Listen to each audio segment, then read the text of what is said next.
ফেব্রুয়ারিতে যে নির্বাচন হওয়ার কথা, সেই নির্বাচনকে বানচাল করার জন্য দেশে বিদেশে ষড়যন্ত্র চলছে।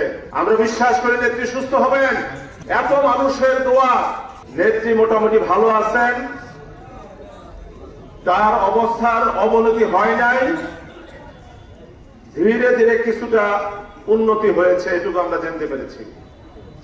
আমরা দোয়া করি আল্লাহ যেন নেত্রীকে পূর্ণ সুস্থ করেন, তিনি যেন সুস্থ হয়ে এই যে বাংলাদেশ বর্তমান যে অবস্থায় চলছে, গণতন্ত্র উত্তরণের পথে যখন বাংলাদেশ এগিয়ে যাচ্ছে, তখন গণতন্ত্রকে নস্যাৎ করার জন্য এই যে ফেব্রুয়ারিতে যে নির্বাচন হওয়ার কথা, সেই নির্বাচনকে বানচাল করার জন্য দেশে বিদেশে ষড়যন্ত্র চলছে।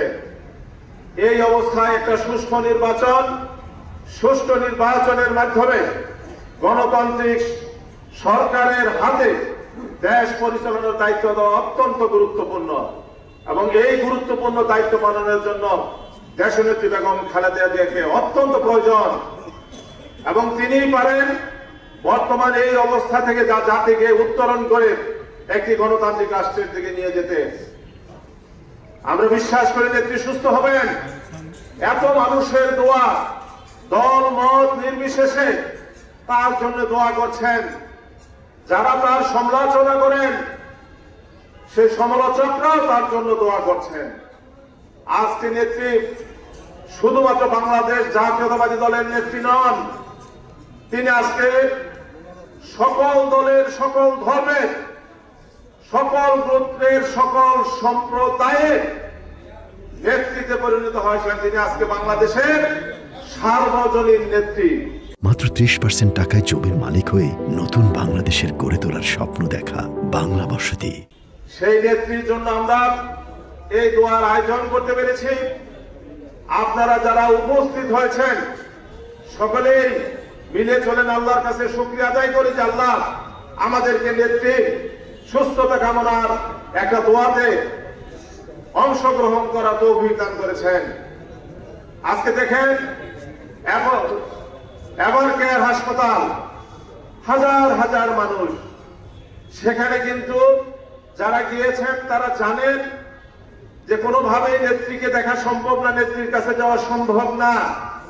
তারপরও কেন যাচ্ছেন যে আমাদের নেত্রী, আমাদের প্রাণ, আমাদের মা এখানে শুয়ে আছেন, এখানে তিনি চিকিৎসাধীন অবস্থায় আছেন।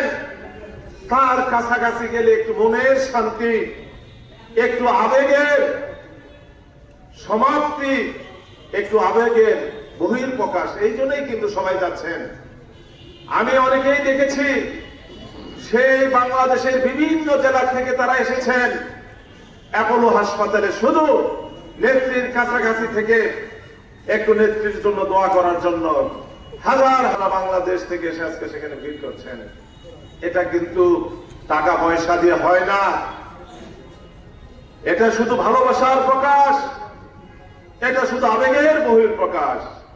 আমরা নেত্রীকে কত ভালোবাসি, আজকে দোয়া মাহফিলই সেটার প্রমাণ। যদি সম্ভব হয় আজকে রাতে সেহরি খেয়ে কালকের দিন রোজা রেখে নেত্রীর জন্য দোয়া করবেন। একটা নফল রোজা অন্তত পক্ষে আমরা আমাদের নেত্রীকে ধন্য করি। আমরা যে নেত্রীকে এত ভালোবাসি, যে নেত্রীর সুস্থতা কামনা করি, তাই আপনাদেরকে আহ্বান করবো একটা নফল রোজা রাখার জন্য, বা কেউ একাধিক রোজাও রাখতে পারেন।